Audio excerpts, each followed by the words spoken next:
Olá, hoje é 31 de agosto de 2021. Sou Márcia Chueira e falo direto de Cuba.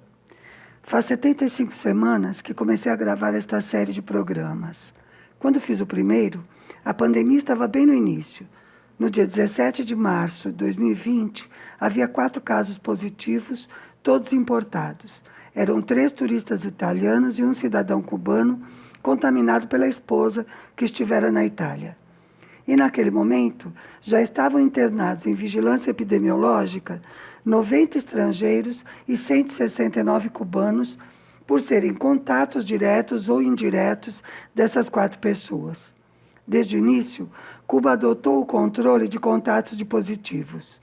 Informei também que fora criado um grupo de trabalho para estabelecer as medidas de prevenção e combate e para acompanhar sua aplicação e o surgimento de novos casos. O grupo de trabalho da Covid existe em todos os níveis: nacional, formado pelo presidente da República, vários ministros, outras autoridades e cientistas, provincial e municipal. Também, desde o início, o governo e a ciência juntos para tomar medidas e aplicá-las. O chefe nacional de epidemiologia, veja bem, a maior autoridade do país nessa área, transmite diariamente pela televisão um boletim com todos os números, atualizados até a meia-noite do dia anterior.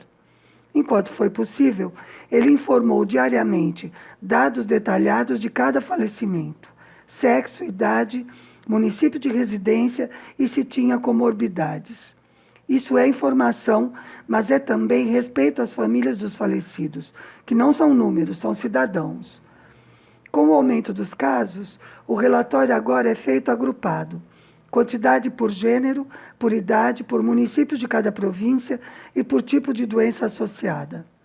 Os números de positivos também são estratificados por gênero, faixa etária, província e município.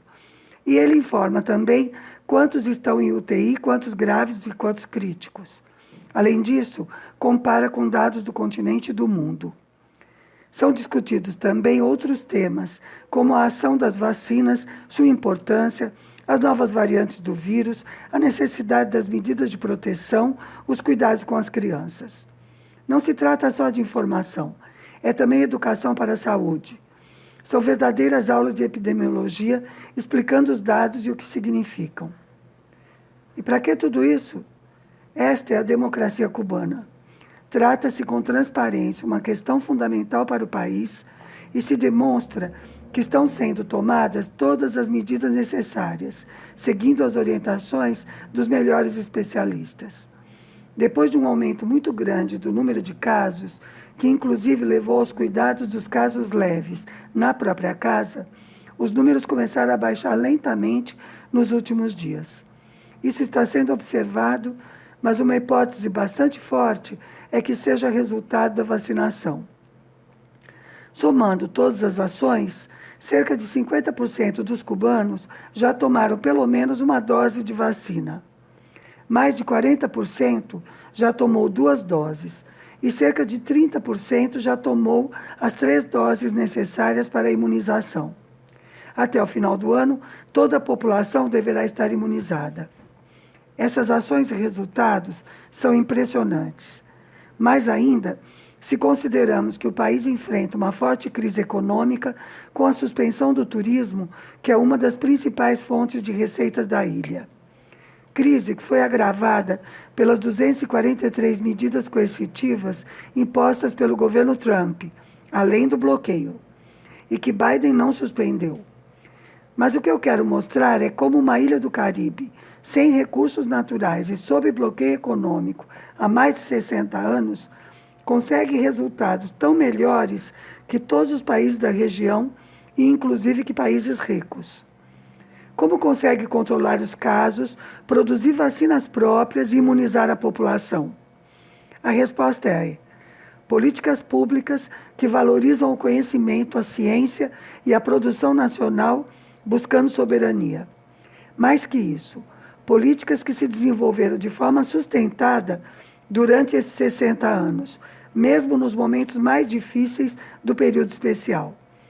Porque além de criar e adotar boas políticas para o país, é preciso mantê-las, lutando contra inimigos poderosos.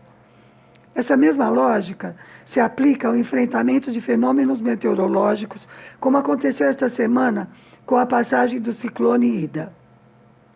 Os danos causados por um ciclone em Cuba costumam ser muito menores do que nos outros países da região. Por que é assim? Porque a capacidade de prever os eventos e manter a população informada e preparada, a prevenção de danos e a proteção das pessoas são muito superiores aqui. Isso também é resultado da política científica, por um lado, e de uma defesa civil muito bem organizada desde a base. Resumindo, política de soberania científica e tecnológica, organização em todos os níveis, transparência na informação, prioridade para a educação são características da democracia cubana e de seu caminho de construção do socialismo. Apesar disso, os inimigos da revolução querem convencer a opinião pública internacional de que o governo da ilha não é capaz de enfrentar a pandemia e de que aqui há um caos sanitário. Pretendem justificar assim o que eles chamam de intervenção humanitária, que na verdade é um eufemismo para uma invasão militar como a que fizeram no Afeganistão e em outros países. É verdade que aqui há muita escassez e dificuldades de abastecimento. E a maioria disso é provocada pelo bloqueio econômico norte-americano. Cuba não precisa de intervenção. O que Cuba precisa é que a deixem em paz. Por hoje é isso. Saudações socialistas.